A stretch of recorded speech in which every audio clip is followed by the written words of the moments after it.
Morning, Glory America. I'm Hugh Hewitt. We kick off your Saturday morning with a look back at the week that was and the week ahead.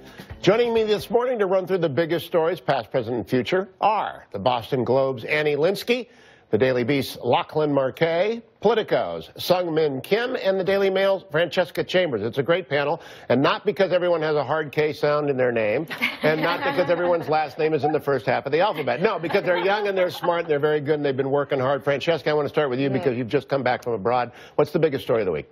Well, globally, I think the president's 12-a-day, five-nation trip to Asia, and I was in Japan, China, and then Vietnam. But I really want to zero in on China because I do think that relationship between the United States and China is very, very important.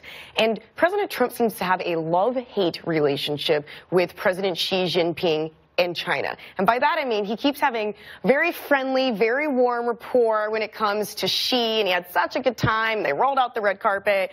And then when it comes to China, it's their trade abusers. They have stolen our wealth. They've stolen our jobs. They've stolen our intellectual property. And even more nuanced than that, seemingly, we saw on the trip him saying one thing, and then he got to China, and they did this great Forbidden City tour, and he had this great welcome, and then he kind of backed off a little bit and even said, China's not to blame, it's past administrations, leaves China, kind of gets some bad reviews over that, and then he starts hitting them for taking advantage of the States again. And then it's totally swallowed. And I'll go to you, Annie. Biggest story of the week, swallows the China trip. What is it? Well, look, in my mind, you kind of go back to North Carolina and his base. And Pete Hart did a focus group in North Carolina where it turned out only 1 of 12 people was willing to defend Donald Trump. And so you're looking at the first, I've gone to so many of these focus groups and listened to so many of them, and you never, ever see any sort of cracking. And in this case, I just began to see some people. What do you put it down to?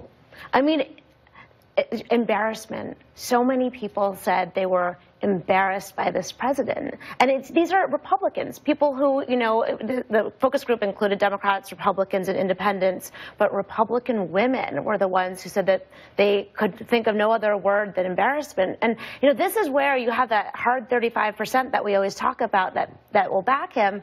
And you begin to wonder whether that's beginning to soften. And overlaid on a China trip and a base cracking Sung-Min. What's your story of the week? Taxes. So earlier this week, the House passed their own tax overhaul package, lost 13 Republicans, so they had plenty of kind of cushion room there. And the Senate Finance Committee also cleared their legislation, and we'll expect it to have it on the floor after Thanksgiving. So this was, on the tax front, pretty good week for Republicans, but it only does get harder from here. We know that there's already trouble brewing among a block of Senate Republicans who are either concerned about the deficit or concerned about how the tax bill treats small businesses, or some who don't like the fact that now we have a health care fight in the mix. So it'll be very interesting to see if Mitch McConnell can cobble those 50 votes together. Sung-Min, you and I agree on the story of the week. It's the taxes to me, because it's been, it's 2 years in the making. It's the campaign, it's the economy. But Lachlan, where do you come down on it? I think it's the sexual assault allegations. Al Franken, and I'll tell you why. A couple reasons. But first of all, it's a cultural phenomenon that's making its way into the political sphere, and I think therefore has a much broader appeal, so to say, among the American public. In the post-Weinstein era, this is the first major penetration of Congress in national politics. And coming as it did the same week that we learned that there's been about $15 million in payouts to sexual harassment and assault victims on Capitol Hill, I think this is a snowballing story in the political world.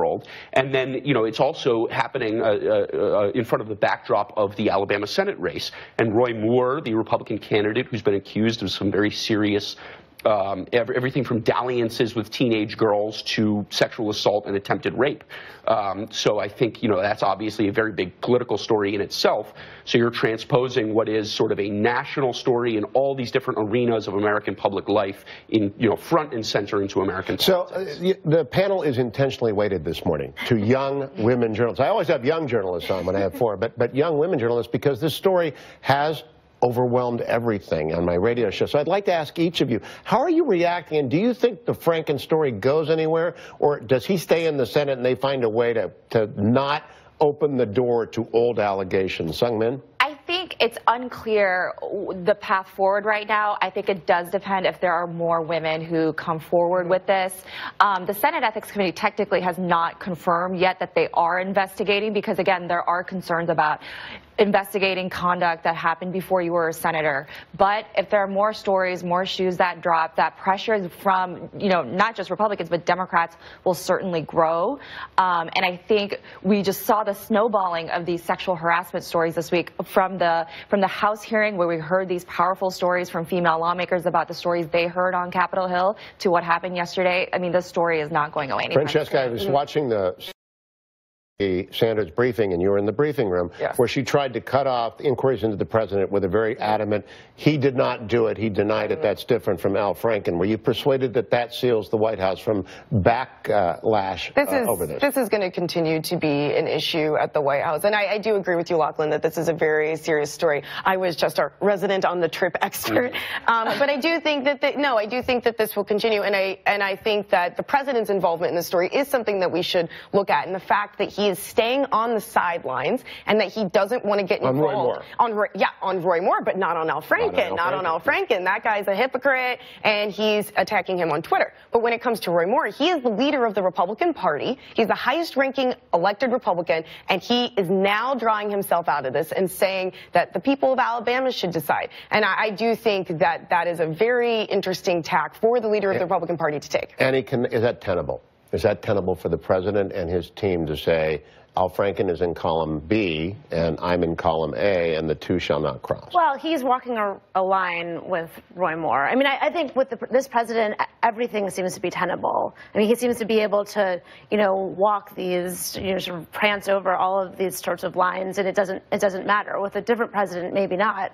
But I do, it is sort of stunning that, on Roy Moore, he hasn't kind of backed him the way that he said he was going to in the primary. He said that he'd come in and be a big supporter, and you're not seeing that. Is it tenable, Lachlan? Well, the Democrats are I hate to boil this down to rank politics, but the Democrats are in a more tenable position from a public relations standpoint, because if Al Franken resigns, it's a Democratic governor of Minnesota who appoints a successor. That makes it much more politically easy for them to call for some sort of sanction against him.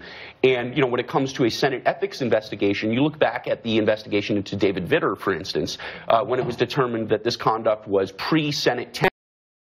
And therefore outside of jurisdiction. Right. Completely forgotten Vitter. You're right. So I think, it's much easier for folks like Chuck Schumer or Kirsten Gillibrand to say there needs to be an investigation, knowing that it might not produce much, and even if it does, he's just going to be replaced by a Democrat. Excellent summary. We stay right there. We will be right back with the most important person of the week, not named Donald Trump, right after this.